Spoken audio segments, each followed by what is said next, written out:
Everyone, welcome back to my YouTube channel. जय माता दी। नवरात्रि के पहले दिन की आप सभी को ढेर सारी शुभकामनाएं। माता रानी आपके दुखों को दूर करें और आपकी जल्दी से अच्छी सी जॉब लग जाए। मध्य प्रदेश पुलिस कांस्टेबल में हम जो ये सीरीज़ कर रहे हैं जनरल नॉलेज की 1000 क्वेश्चन की सीरीज़ कर रहे हैं। 30 क्वेश्चन को हमने पहले वीडियो में कवर कर लिया है। नेक्स्ट क्वेश्चंस को हम इस वीडियो में कवर करेंगे। आइए देखते हैं क्या है पहला क्वेश्चन। भारत का राष्ट्रीय पक्षी कौन सा है? वेरी इजी क्वेश्चन है, बट हमें पता होना चाहिए कि राष्ट्रीय पक्षी क्या है। मोर है। हमारे भारत का जो राष्ट्रीय पक्षी है ये मोर है। इससे रिलेटेड जो इम्पोर्टेंट फैक्ट्स हैं वो आपको पता होने चाहिए। मोर को 1963 में राष्ट्रीय पक्षी घोषित किया गया। आपको ये ईयर याद रखना है। मोर तो सभी को पता रहता है, लेकिन इसको बनाया कब गया? तो 1963 में मोर को राष्ट्रीय पक्षी घोषित किया गया। और इसका आपको वैज्ञानिक नाम भी पता होना चाहिए। वैज्ञानिक नाम, साइंटिफिक नेम बोलते हैं इसको पेबो क्रिस्टेटस, पावो क्रिस्टेटस या पीवो क्रिस्टेटस, जो भी आप इसको प्रोनाउंस कर पाएँ, तो पावो क्रिस्टेटस इसका नाम है। भारत का राष्ट्रीय वृक्ष कौन सा है? ये भी इजी है, बट हमें कन्फ्यूजन हो जाता है एग्ज़ाम में। तो ये है हमारा बरगद। Option number B is correct answer. Bharat का राष्ट्रीय वृक्ष है बरगद। बरगद को ही वट वृक्ष कहा जाता है। बरगद का ही नाम क्या है? वट वृक्ष। यदि ऑप्शन में वट वृक्ष हो तो आप लोग वट वृक्ष लगाएंगे। बरगद को ही वट वृक्ष बोलते हैं। मध्य प्रदेश की राजधानी कौन सी है? तो ये है भोपाल। मध्य प्रदेश की राजधानी है भोपाल। ये क्वेश्चन उतना रेलेवेंट नहीं है, बट इससे रिलेटेड जो भी फैक्ट्स हैं वो हम देख रहे हैं। भोपाल को झीलों का शहर कहा जाता है। ये इम्पॉर्टेंट है कि झीलों का शहर किसे कहते हैं? भोपाल को कहते हैं। भोपाल में बहुत सारी झीलें हैं। बड़ा तालाब, छोटा तालाब काफ़ी फेमस है। लेक व्यू, आप में बहुत सारे लोग भोपाल में पढ़ते भी होंगे, भोपाल में रह के तैयारी कर रहे होंगे, तो आपको पता ही होगा कि यहाँ पर बड़ा तालाब है, छोटा तालाब है। बड़ी झील और छोटी झील यहाँ पर प्रसिद्ध हैं। वही जो लेक व्यू, भोपाल में बहुत सुंदर जगह है लेक व्यू, आप सभी को घूमना चाहिए। भोपाल गैस त्रासदी 1984 में हुई थी। जो भोपाल में एक ट्रेजेडी हुई थी, भीषण, मतलब एक केमिकल का रिसाव हो गया था। उस केमिकल का नाम था MIC, मेथाइल आइसोसाइनाइड। जो गैस थी, इसकी वजह से हज़ारों लोगों की जान गई थी और आज भी वहाँ पर बहुत से लोग विकलांग पैदा होते हैं। यह मध्य प्रदेश का प्रशासनिक केंद्र है। किसी भी राज्य की जो राजधानियाँ होती हैं वो क्या होती हैं? प्रशासनिक केंद्र। प्रशासन से रिलेटेड जितने भी एडमिनिस्ट्रेशन से रिलेटेड वर्क होते हैं वो राजधानी में ही होते हैं।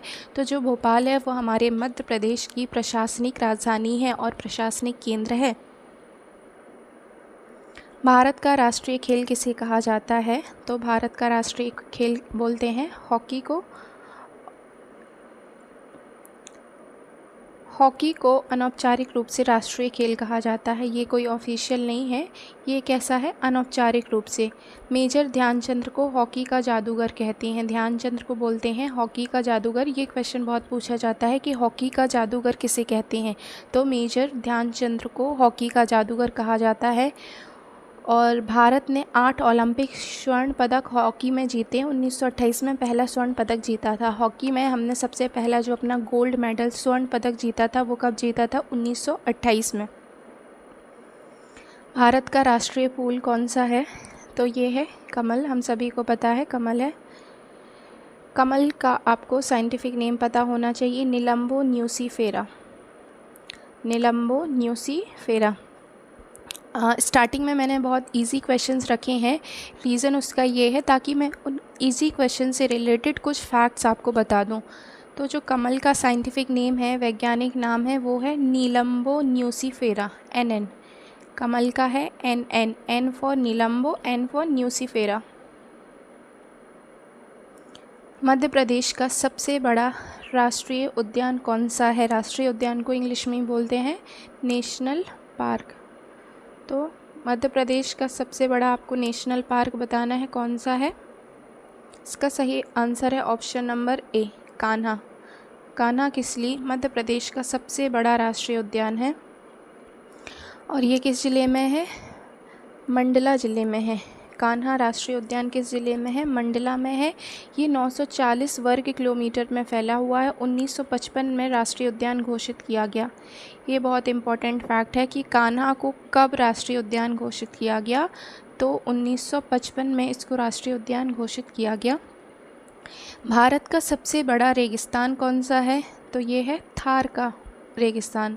Option number A is correct. Thar का ये कहाँ पर है? और थार का रेगिस्तान है राजस्थान में। और राजस्थान कैसा इलाका है? हमारे भारत का राजस्थान एक मरुस्थलीय क्षेत्र है। यहाँ पर बहुत अधिक गर्मी पड़ती है क्योंकि यहाँ पर बारिश बहुत कम मात्रा में होती है। जब बारिश कम मात्रा में होती है, ऐसा क्षेत्र जहाँ पर बारिश बहुत कम मात्रा में होती है या होती ही नहीं है, ऐसे क्षेत्र को बोलते हैं मरुस्थल। क्योंकि फिर जब बारिश नहीं होगी तो वहाँ पर वनस्पति भी नहीं उगेगी। तो सबसे बड़ा रेगिस्तान है थार का, और ये फैला हुआ है राजस्थान में, प्रमुख रूप से राजस्थान में, और कुछ मात्रा में गुजरात में भी फैला हुआ है। थार राजस्थान में स्थित है। जो थार का मरुस्थल है ये राजस्थान में है और इसको ही बोलते हैं ग्रेट इंडियन डेजर्ट। थार के मरुस्थल को ही बोलते हैं ग्रेट इंडियन डेजर्ट। वर्षा बहुत कम होती है यहाँ पर। जोधपुर व जैसलमेर इसके प्रमुख शहर हैं। राजस्थान में भी बहुत अधिक जो मरुस्थलीकरण देखा जाता है वो जोधपुर और जैसलमेर में है।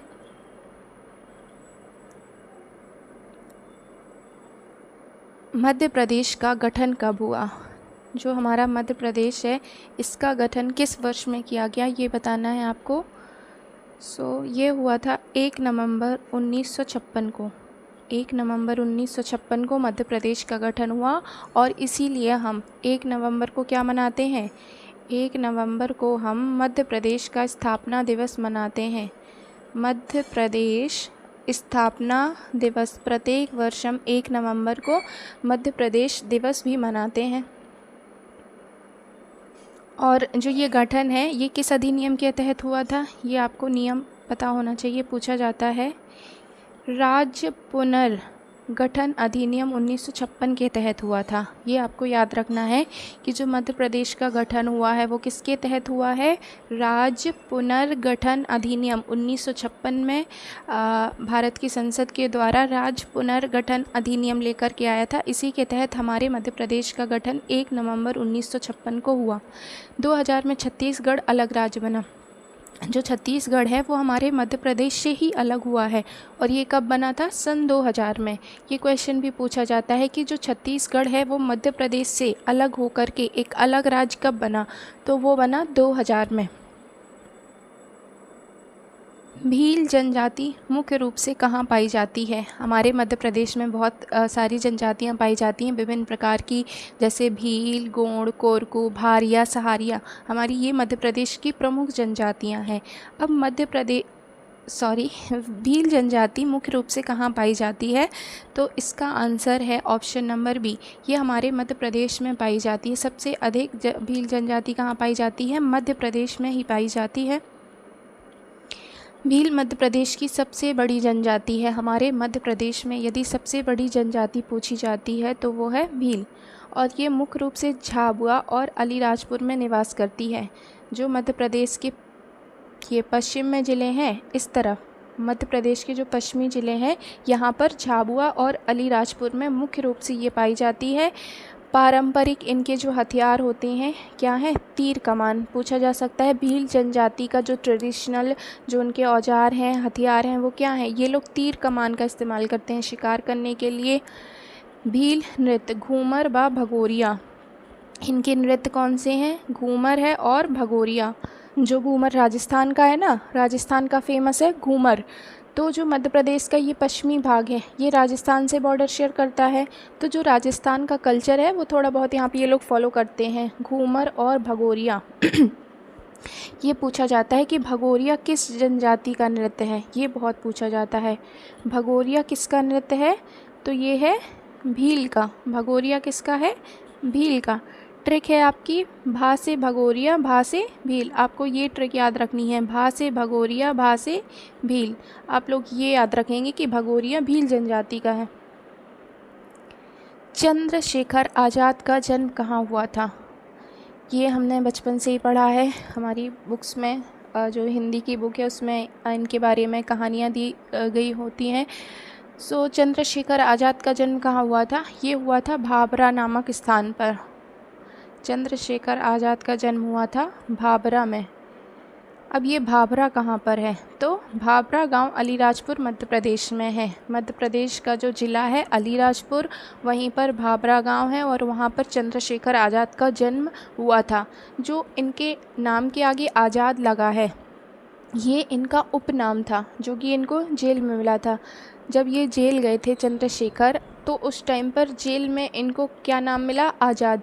मतलब इन्होंने कहा कि आप हमें भले जेल में बंद कर दो, कारागार में डाल दो, लेकिन हम कैसे हैं? आज़ाद हैं। तो इनको ये नाम कहाँ पर मिला था? जेल में। हिंदुस्तान सोशलिस्ट रिपब्लिक एसोसिएशन के सदस्य। वेरी वेरी इंपॉर्टेंट, ये पूछा जाता है कि जो चंद्रशेखर आज़ाद थे वो किसके सदस्य थे, कौन सी संस्था के? तो ये आपको रट लेना है, Hindustan socialist Republic association, HSRA के ये सदस्य थे। H फॉर हिंदुस्तान,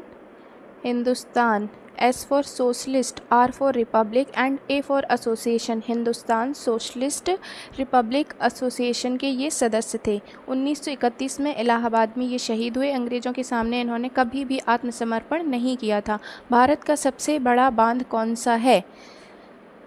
भारत का सबसे बड़ा बांध कौन सा है? तो ये है सरदार सरोवर बांध। और ये किस नदी पर बनाया गया है? नर्मदा नदी पर। सरदार सरोवर बांध नर्मदा नदी पर है,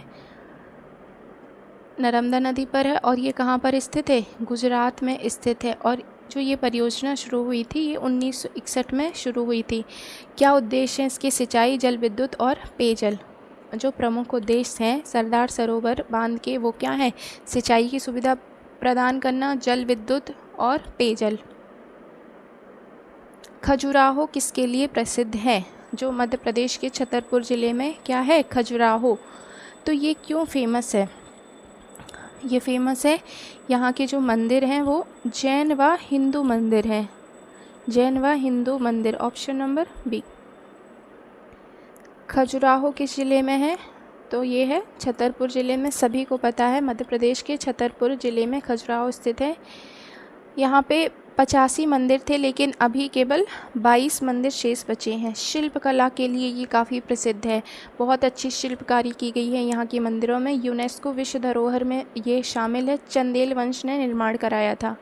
ये इम्पॉर्टेंट फैक्ट्स हैं कि खजुराहो के मंदिरों का निर्माण किसने कराया था?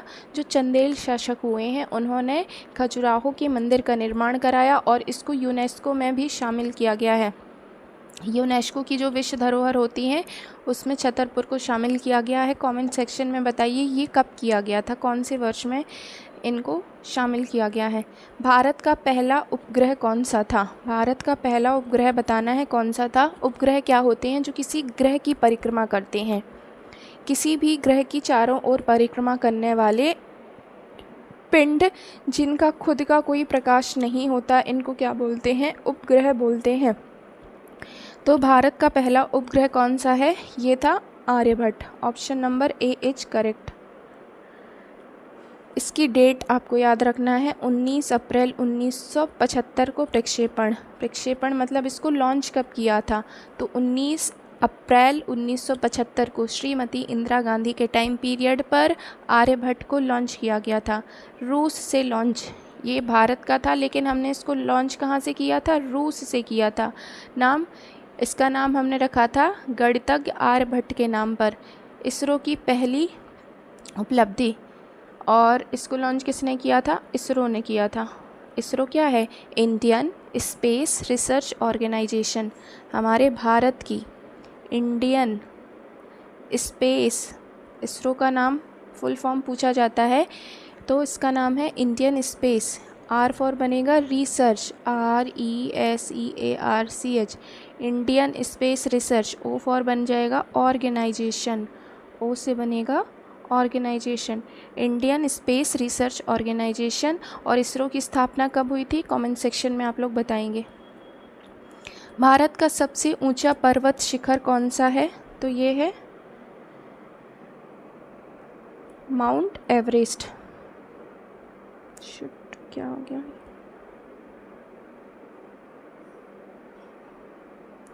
भारत के पहले राष्ट्रपति कौन थे? स्वतंत्र भारत के पहले राष्ट्रपति कौन बने थे? तो ये थे डॉक्टर राजेंद्र प्रसाद। कब से कब तक थे ये? 1950 से 1962 तक राष्ट्रपति रहे। संविधान सभा की ये अध्यक्ष भी थे। स्वतंत्रता संग्राम में इन्होंने सक्रिय भूमिका निभाई। भारत रत्न से सम्मानित 2 कार्यकाल पूरे करने वाले एकमात्र राष्ट्रपति। ये भी क्वेश्चन पूछा जाता है कि लगातार 2 कार्यकाल, लगातार 2 बार तक कौन राष्ट्रपति रहे हैं? तो वो थे डॉक्टर राजेंद्र प्रसाद। ये भारत के प्रथम राष्ट्रपति थे और इनको भारत रत्न भी दिया जा चुका है। भारत रत्न हमारे देश का सर्वोच्च सम्मान होता है। भारत का सर्वोच्च सम्मान कौन सा होता है? भारत रत्न।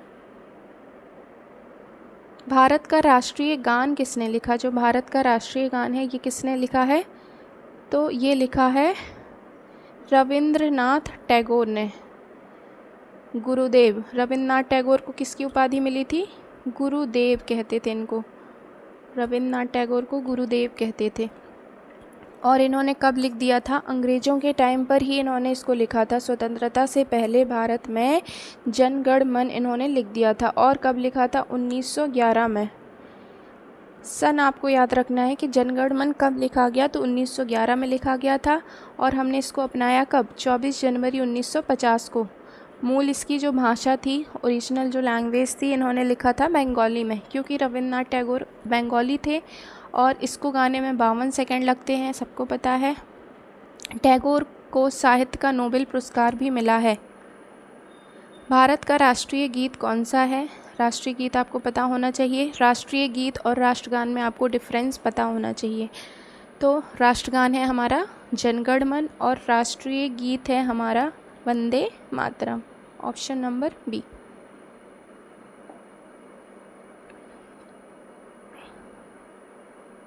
बंकिम चंद्र चट्टोपाध्याय ने लिखा था, राष्ट्रगान लिखा था रविंद्रनाथ टैगोर ने। और ये जो राष्ट्रगीत है ये बंकिम चंद्र चट्टोपाध्याय ने लिखा था। आनंद मठ उपन्यास में भी इसको शामिल किया गया था। ये भी पूछा जाता है कि आनंद मठ के रचयिता कौन है? आनंद मठ किसने लिखा था?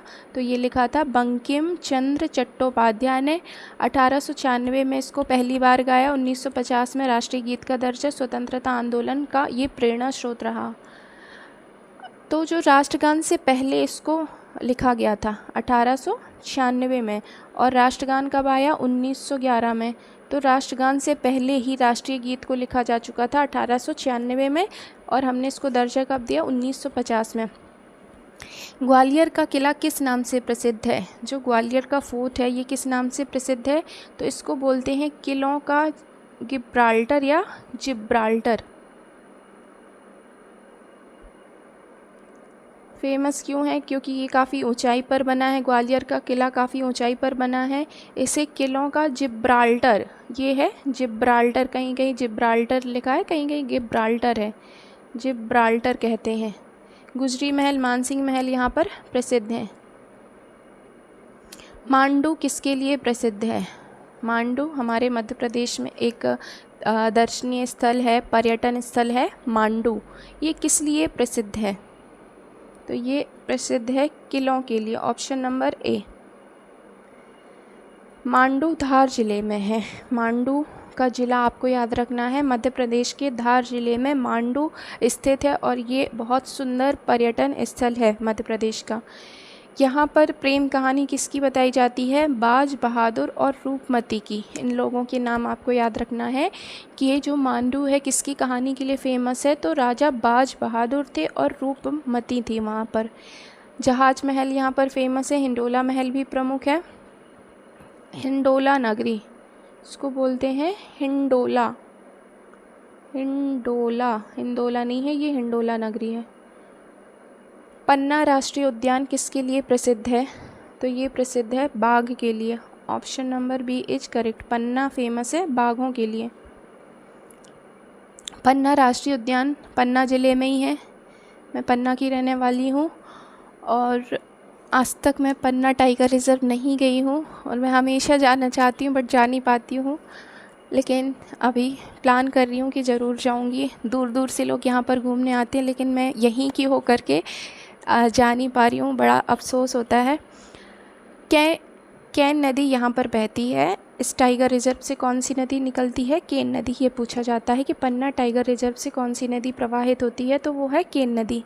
और पन्ना में हीरे की खदानें प्रसिद्ध हैं, प्राणनाथ जी का मंदिर है और जो हमारा पन्ना है वो हीरों की नगरी और मंदिरों की नगरी है। भील जनजाति का प्रमुख पर्व कौन सा है? अभी मैंने पहले ही आपको बता दिया है, तो ये है भगोरिया और ये हमारी मध्य प्रदेश की सबसे बड़ी जनजाति है। भील जनजाति का प्रमुख फेस्टिवल जो त्यौहार वो मनाते हैं वो क्या है? भगोरिया है। टाइम पीरियड आपको याद रखना है कि भगोरिया होली के समय मनाया जाता है। कब मनाते हैं ये लोग? होली के टाइम पर। और ये जो मध्य प्रदेश के पश्चिमी ज़िले हैं झाबुआ, अलीराजपुर, यहाँ पर ये काफ़ी प्रसिद्ध है। ये विवाह का पर्व माना जाता है। इसमें क्या किया जाता है? लड़के लड़कियों का विवाह किया जाता है और ये आदिवासी संस्कृति का महत्वपूर्ण हिस्सा है। सतपुड़ा राष्ट्रीय उद्यान कहाँ पर है? तो ये है होशंगाबाद में। भारत के पहले प्रधानमंत्री कौन थे? भारत में पहला कौन क्या बना है ये आपको याद होना चाहिए। राष्ट्रपति हों, प्रधानमंत्री हों, उपराष्ट्रपति हों, ये आपको कुछ फैक्ट्स बिल्कुल पता होने चाहिए। तो ये थे हमारे पंडित जवाहरलाल नेहरू, जिनको चाचा नेहरू भी बोलते हैं। और इन्हीं के जन्मदिन के दिन हम क्या मनाते हैं? चिल्ड्रंस डे मनाते हैं, क्योंकि चाचा नेहरू बच्चों से बहुत प्यार करते थे और उन्होंने कहा था कि जो उनका बर्थडे है, जन्मदिन है, वो किस दिवस में मनाया जाए? बाल दिवस के रूप में। इसीलिए प्रतिवर्ष 14 नवंबर को हम क्या मनाते हैं? चिल्ड्रंस डे, बाल दिवस। 1947 से 1964 तक प्रधानमंत्री रहे। स्वतंत्रता के बाद सबसे पहले जो प्रधानमंत्री बने थे वो थे पंडित जवाहरलाल नेहरू और टाइम पीरियड इनका था 1947 से 1964। काफ़ी लंबे टाइम तक ये प्रधानमंत्री के पद पर थे। भारत चीन पंचशील समझौता, ये बहुत इम्पॉर्टेंट है। पंचशील समझौता पूछा जाता है किन देशों के बीच है?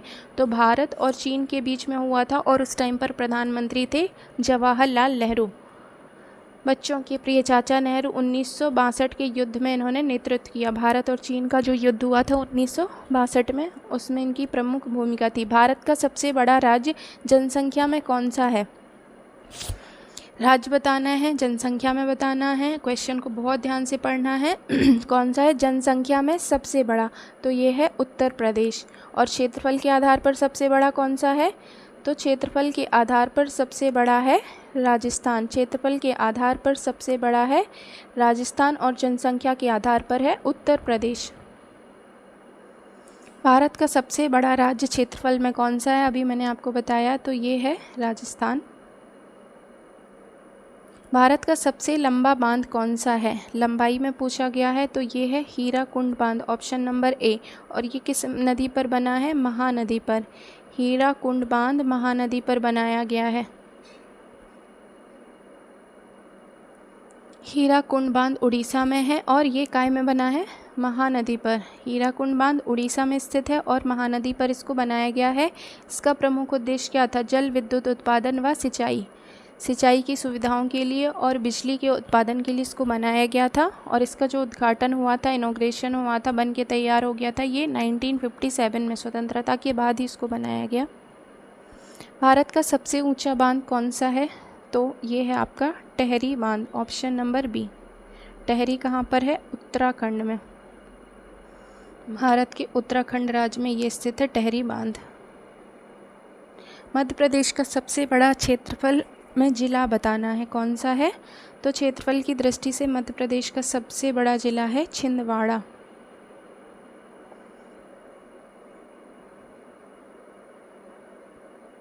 मध्य प्रदेश का सबसे छोटा जिला कौन सा है? तो ये है निमाड़ी। एक नया ज़िला बनाया गया मध्य प्रदेश में और ये मध्य प्रदेश का सबसे छोटा ज़िला है। मध्य प्रदेश की सबसे लंबी नदी कौन सी है? तो ये है सबसे लंबी नदी है नर्मदा। इसकी उत्पत्ति मध्य प्रदेश के अनूपपुर ज़िले के अमरकंटक की पहाड़ियों से होती है और अमरकंटक की पहाड़ियों से प्रमुख रूप से 3 नदियाँ निकलती हैं, नर्मदा, जोहिला और सोन। तो ये थे आज के हमारे कुछ इम्पॉर्टेंट क्वेश्चंस। ये नर्मदा नदी का उद्गम पता ही है। नर्मदा नदी कहाँ पर गिरती है? अरब सागर में मिलती है और मध्य प्रदेश की जीवन रेखा कहा जाता है। ये भारत का दक्षिणी भाग है, यहाँ पर है अरब सागर और यहाँ पर है बंगाल की खाड़ी। नर्मदा नदी मध्य प्रदेश के अमरकंटक से निकल कर के कहाँ पर गिरती है? अरब सागर में।